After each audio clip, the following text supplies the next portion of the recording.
नमस्ते गणपतये त्वमेव प्रत्यक्षं तत्त्वमसि त्वमेव केवलं कर्तासि त्वमेव केवलं धर्तासि त्वमेव केवलं हर्तासि त्वमेव सर्वं खल्विदं ब्रह्मासि त्वं साक्षादात्मासि नित्यं धृतं वच्मि सत्यं वच्मि अवत्वं मा अवभक्तारम् अवश्रोतारम् अवदातारम् अवधातारम् अवानुचानमवशिष्यम् अवपश्चातात् अवं पुरस्तात् अवोत्तरात्तात्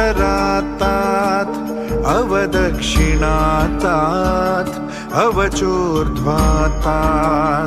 अवोदरात्तात् सर्वतो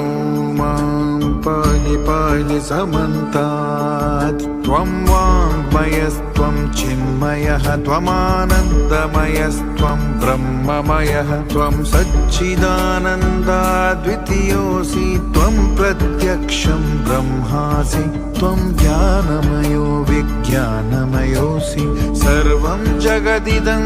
त्वत्तो जायते सर्वं जगदिदं त्वत्तस्तिष्ठति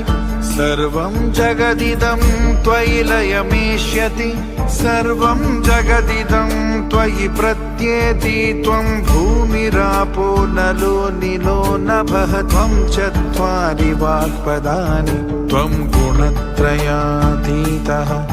त्वम् अवस्थात्रयातीतः त्वं देहत्रयातीतः त्वं कालत्रयातीतः त्वं मूलाधारस्थितोऽसि नित्यं त्वं शक्तित्रयात्मकः त्वं योगिनो ध्यानन्ति नित्यं त्वं ब्रह्मा त्वं विष्णुस्त्वं रुद्रस्त्वं इन्द्रस्त्वं अग्निस्त्वं वायुस्त्वं सूर्यस्त्वं चन्द्रमास्त्वं ब्रह्मा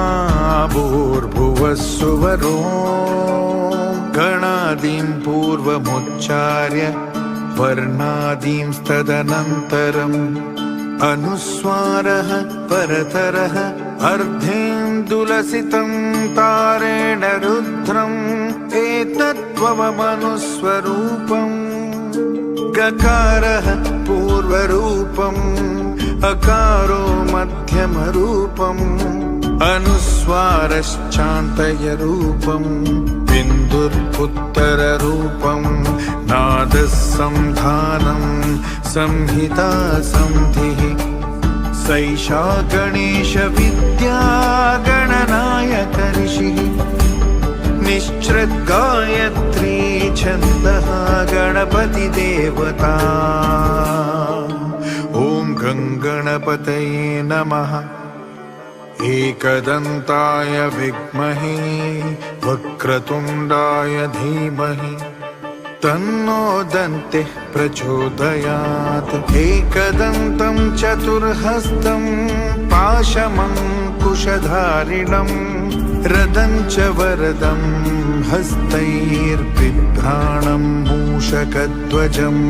रक्तं लम्बोदरं शूर्पकर्णकं रक्तवाससं रक्तगन्धानुलिप्ताङ्गं रक्तपुष्पैः सुपूजितं भक्तानुकम्पिनं देवं जगत्कारणमच्युतम् आविर्भूतं च सृष्ट्यादौ प्रकृतेः पुरुषात् परम् एवं ध्यायति यो नित्यं स योगी योगिनां वरः नमो व्रातपतये नमो गणपतये नमः प्रमदपतये नमस्तेऽस्तु लम्बोदरायैकदन्ताय विघ्ननाशिने शिवसुताय वर्धमूर्तये नमः ॐ सहनाववतु सहनौ भुनक्तु सह वीर्यं करवावहै तेजस्विनावधीतमस्तु मा विद्विषावहै ॐ